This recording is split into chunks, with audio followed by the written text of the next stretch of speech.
What is the common denominator between the petrodollar system and the Silk Road?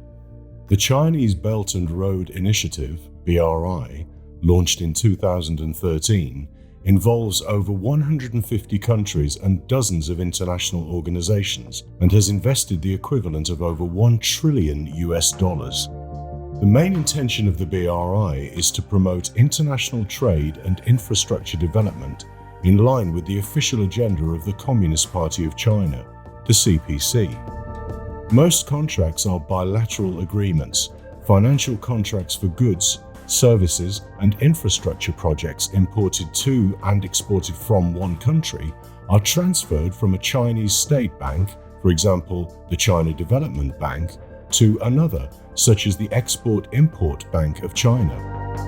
These rollover procedures have a net zero effect on the Chinese banking system. In short, China is going on a large-scale, long-term global shopping spree, generating multiple financial liabilities for the countries involved and extending their geopolitical power accordingly.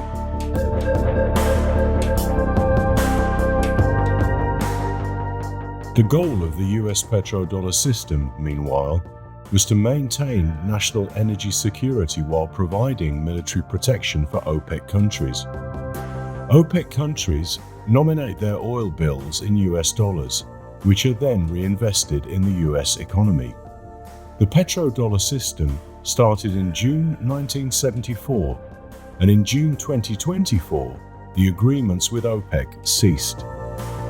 The BRI and the petrodollar system may seem like completely different projects, but they share a very similar monetary agenda.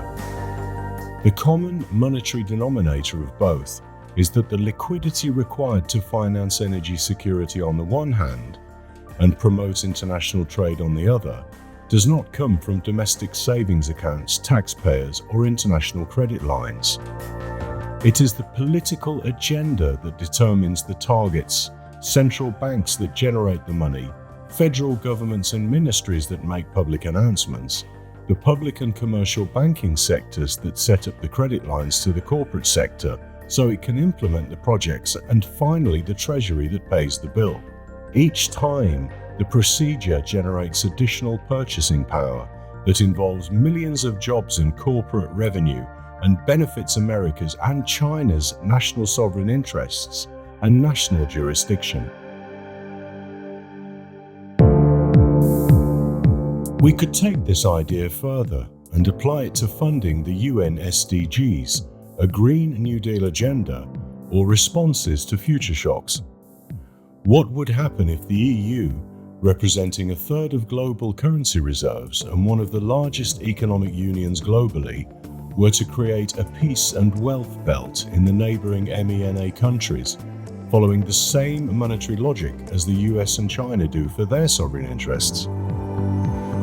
Similar to the Chinese Belt Road and the petrodollar system, the EU could apply this mechanism to generate additional conditioned liquidity through quantitative easing using CBDC, central bank digital currencies, and its swap lines, and create a peace and wealth belt within and around its borders. To summarize, monetary policy is geopolitics. We set the targets and create the liquidity necessary to achieve them. Not yet fully convinced? Need more information?